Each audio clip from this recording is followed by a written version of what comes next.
In this video, we're going to install QEMU inside of WSL or Windows subsystem for Linux, and we're going to spin up our first virtual machine. I'm going to walk you through this entire process step by step, and I'm going to give you all of the commands. This cheat sheet that I've put together here, I'm going to give you this, and we're going to talk through it as we go through the commands so that we're not just copy and pasting, but we're actually understanding why we're doing what we're doing and why we're specifying some of the parameters that we are.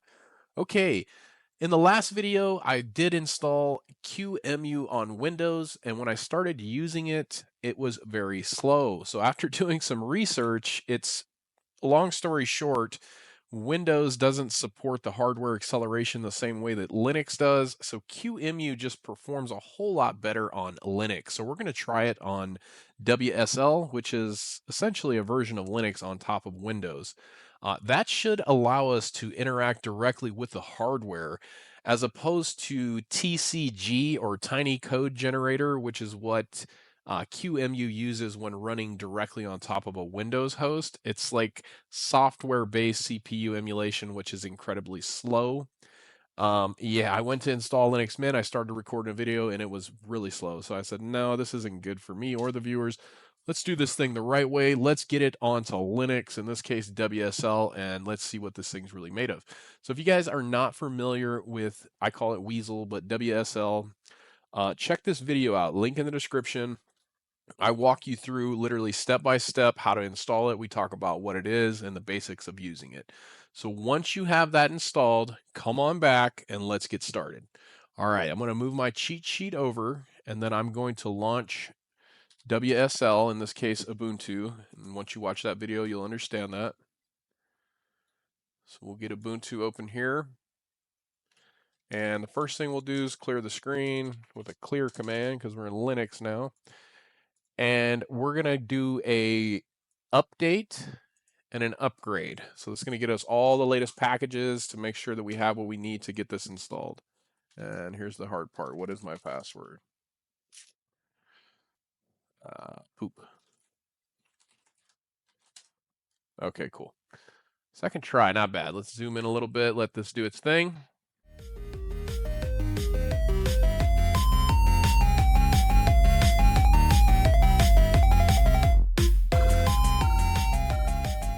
All right, so the next thing we're going to do is we're actually going to install the qemu-kvm and the qemu-utils. So run that next command.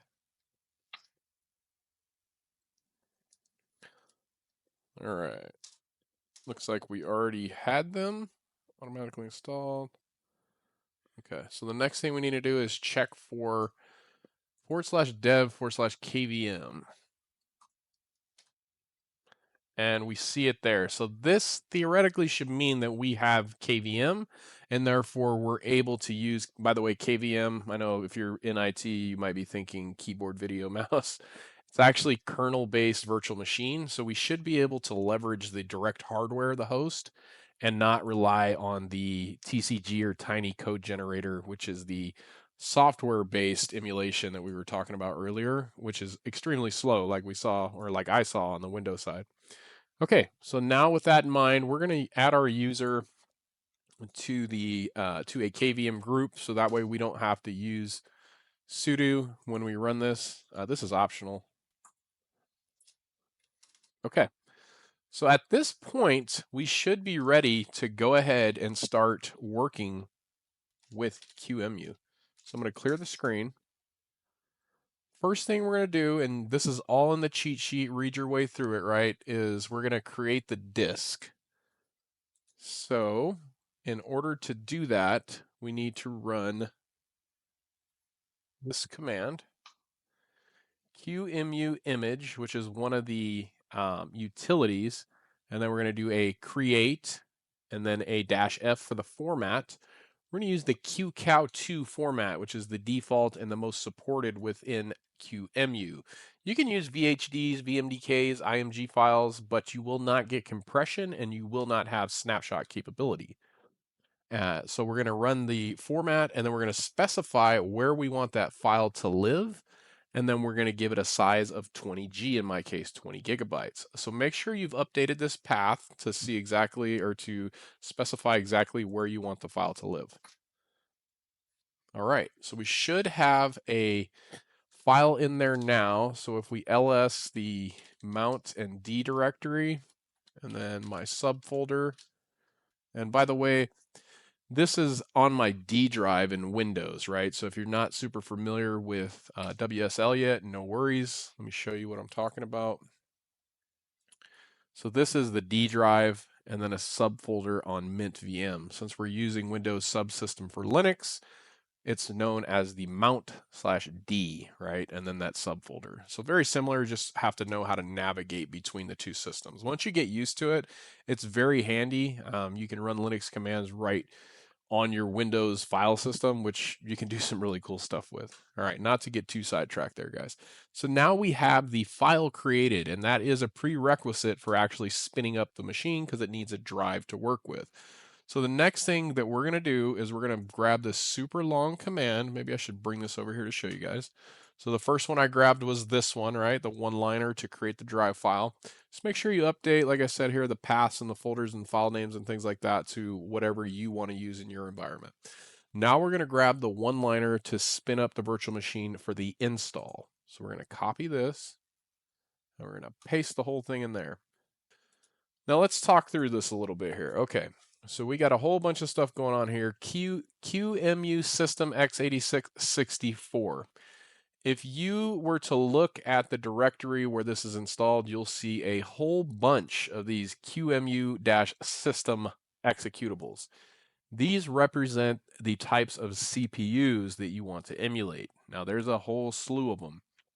You can do old IBM mainframes. You can do PowerPC to emulate like PlayStation 2. You can do ARM-based processors. You can do all kinds of cool stuff with it. I may make a mini series about that in the future, but just note that in this case, we're running the x86-64 version because we're going to install a pretty common operating system of Linux Mint today. All right, the next parameter that we have here is the -m for memory. So we're giving it 16 gigs expressed in megs there. And then we're going to do SMP space cores equals 8, which is giving it 8 cores, and then the CPU will be the host. If you run it on Windows, this will not work. Again, it will revert back to TCG. Machine type equals PC. Acceleration equals KVM. As long as this works, we should have a lot better performing VM. And then HDA is going to be the drive. So the file that we created, the qemu-2, do HDA, and then / in my case, mount d mint-vm dot qemu-2. Excuse me. Next thing we're going to do is give it a CD-ROM, because in this case, we need to have an ISO to install that machine. Now, these next couple commands, including CD-ROM and boot, will not be needed once it's installed. We can simply run the command without it to boot the installed VM. All right, so CD-ROM, mount, ISO, point it to wherever your Mint ISO or whatever operating system you're spinning up is located. Next thing we're going to do is specify boot D. This is going to allow us to boot from the CD-ROM drive or the disk. Okay, next thing is VGA. This is a better performing, more compatible VGA. Basically, your graphics, just use virt.io. Then we're going to specify that we have a USB device, USB mouse, and a device, USB keyboard. That should be all that we need. So once we hit enter, this should launch the virtual machine. And there it is. Let me pull it over to the screen. It literally comes up instantly.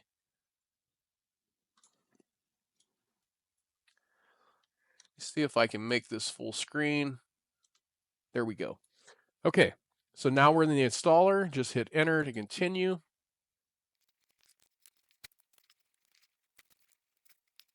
All right, and we won't talk through installing Linux Mint step by step. If you need a tutorial on that, let me know. I can put one together. I'm sure you can find one. If not, this is not a video that was made intentionally for how to install Linux Mint. It was how to spin up a virtual machine in QEMU using WSL.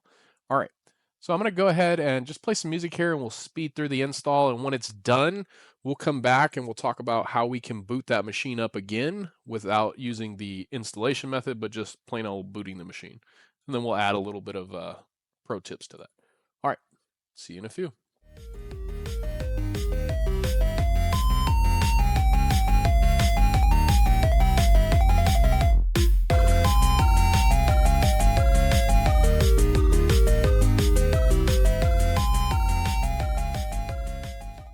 right, so the installation finished. That took several minutes. We did install a full operating system, so that is expected, but I can tell you it was a lot faster than when I was trying to do it on Windows. Windows just hung there for several minutes before even making it to the install screen. So I did reboot it, but I think it was going to reboot into the ISO. So when you're running QEMU, if you just Control C or kill from the terminal, it will just close everything out, including that UI of the virtual machine itself. So now that it's installed, we should be able to run another command to just boot it up and not run the installer or mount the ISO or anything like that. So let's take a look at our cheat sheet again.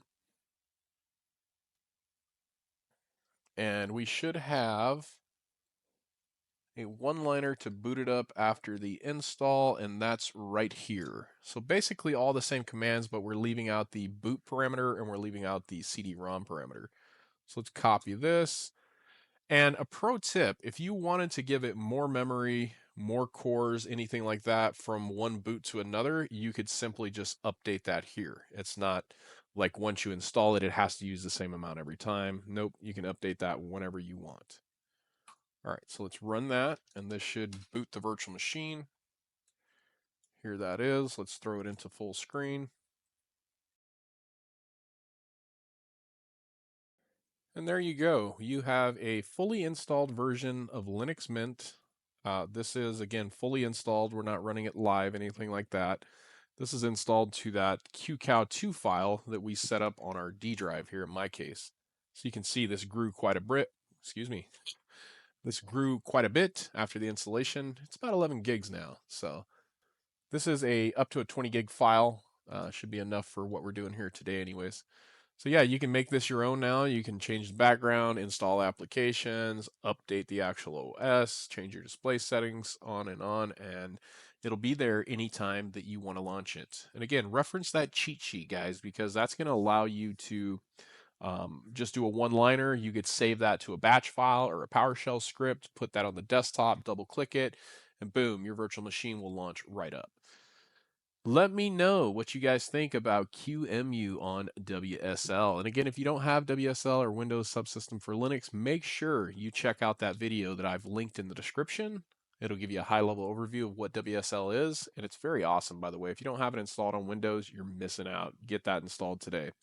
And it'll also walk you through step-by-step how to install it command by command. All right, guys, this was a quick one for you on installing a virtual machine using QEMU on WSL so that we can get max performance even when we're running QEMU on Windows, because technically we're using Linux with WSL. If you guys want to see a GUI-based application called Virt Manager that's used to manage virtual machines that we spin up using QEMU, let me know. I think it's pretty cool to be able to run these through the command line, but maybe you have a need where you're going to use this more in a enterprise setting or just a lab where you want to have multiple virtual machines and you want a centralized way of managing those. Let me know and I will check out Virt Manager and we'll do a video on how to install that and how we can use Virt Manager to manage the virtual machines. All right, put your comments and questions and what you want to see next in the comments for me, guys. I will try my best to respond to all those as soon as possible. I really appreciate you guys checking out this video. Do me a favor, if you got any value, if you enjoyed it, please hit the thumbs up button. Subscribe to the channel so you don't miss the awesome content coming soon. Give it a like I said, and let me know what you thought about it. All right, thanks for sticking around to the end. Until the next video, everybody, take care.